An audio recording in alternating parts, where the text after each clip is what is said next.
All right, 8th grade. Well, we are moving right along, and our focus today is going to be on finding the slope and the y-intercept of the linear equation. So essentially, I kind of forced the issue on this back earlier in chapter 4. So what we're doing today is essentially going to be a review. You're not going to have a hard time at all. Find the slope and the y-intercept of the linear equation. Well, first of all, when we talk about slope and y-intercept, we want to remember our slope-intercept form, which is y equals mx plus b, where m, remember, is the slope, and b is the y-intercept, which is where the line crosses the y-axis. So, when we look at this, here's one, y equals 3x minus 7. Now I like this one because this one is already in slope-intercept form. We've got y isolated, so this would be m. So this would be my slope, 3, which of course slope I want to think of as a fraction, rise over run. So I'm going to think of it as 3 over 1. And my y-intercept is negative 7. Now it tells you to find the slope. So actually on your paper, you're actually going to have to write the slope equals 3 and the y-intercept equals negative 7. Of course, it's not just 7. You have to include that negative sign. Now, when we actually go to then, I'm also going to require you to graph the equation. So we're going to come over here. I'm going to kind of go back and forth here a little bit, but it'll be okay. Y equals 3x minus 7. So I've done what the directions say. Find the slope. The slope is 3. The y-intercept is negative 7.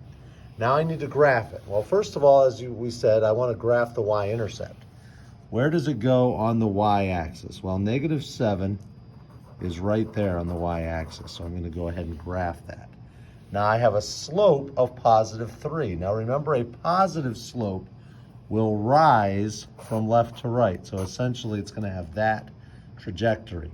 So I can go up 3, 1, 2, 3, over 1. And then I have those 2. Now I'm not going to try to hold a straight edge. Okay. I actually had one here ready to go. There's proof. But I'm realizing now, holding my phone and trying to do this, it's not going to work real well. So, but you're going to have to make a straight edge, and I'll demonstrate this again when we do this in class. But there's the graph of that line. All right? We'll do a couple other examples. This next one, y plus 2.25x minus 3. Well, now this one is not in slope-intercept form. Y is not isolated. So to isolate, it should say equals 3. Sorry. Y plus 2.25x equals 3.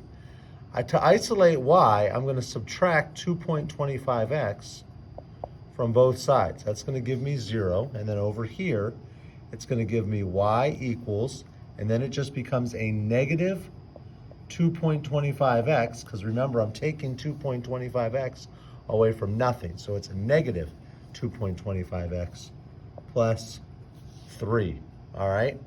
So now I know that my slope, but I want to put my slope as a fraction. So I'm going to work with this a little bit. There's different ways you can do this with your calculator, but I'm going to just kind of show you the scratch way. I can think of this as 2 and 25 over 100 when I think of a mixed number. That's one way I can do it. I have the 2, and then it's 25 so 25 over 100. Now when I simplify this, the 2 is going to stay the same. Both of these are divisible by 25. 25 divided by 25 is 1. 100 divided by 25 is 4. I get 2 1/4, but I want my slope as a fraction, rise over run. 4 times 2 is 8, plus 1 is 9. That's 9 over 4. So I have a slope of 9 over 4. Okay, so if I want to rewrite this, actually it's going to be a negative 9 over 4. when I rewrite this, it can be y equals negative 9 over 4 plus 3. It's okay to leave it this way, but you're going to want to make sure that you are accurate in thinking about what this actually is as a fraction in simplest form. Now my y-intercept is plus 3, so I go ahead and write that down. Y-intercept is 3, okay? And I'll just put an arrow so we don't confuse that thinking that's a negative. And so now I need to graph it. So I go to my graph paper, grab another sheet of graph paper. First of all, I know that my y-intercept is 3. So I'm going to come over here, and I'm going to come up here, 1, 2, 3. There's my spot. Now I know that I have a negative slope, so a negative slope has the trajectory of falling from left to right, okay? My slope is 9 over 4, negative 9 over 4. So I'm essentially going to come down here, count 9, 1, 2, 3, 5, 6, 7, 8, 9. It's going to be here on negative 6. And then I'm going to go over 1, 2, 3, 4. So right there is where the next point would be. And like I said, I don't have a straight edge, so we're just going to kind of do the best we can here. That's not terrible. But on your assignment, you're actually going to need to use a straight edge.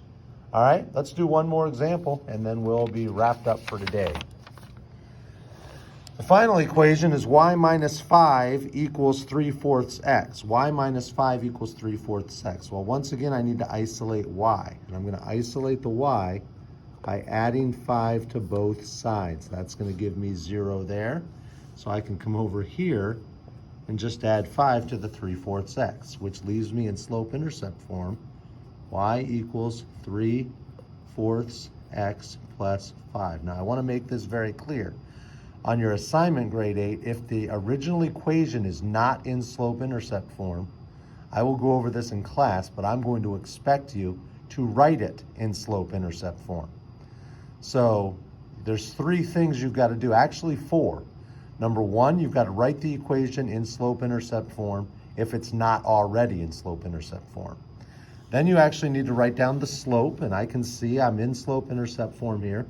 So I can see that my slope is going to be a positive 3/4. So that's my slope. I see my y-intercept is 5 plus 5, so I can write that down. Y-intercept is 5, okay? And so that's the third thing I write down. Then I have to graph it. So I come over here. I've got one more graph to do. I know that my y-intercept is 5. So I'm going to come over here to my graph, find 5 on my y-axis, and I'm going to go ahead and mark that. Okay, so I put that there. And then my slope is 3/4. It's a positive 3/4.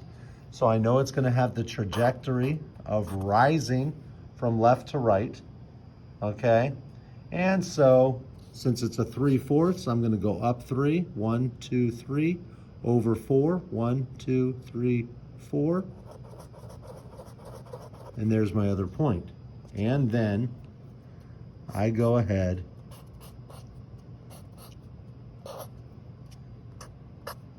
and I draw it. But of course, on your paper, you're going to need to use a straight edge. All right, this is the first part of lesson 4.4. Talk to you later, grade 8. Bye.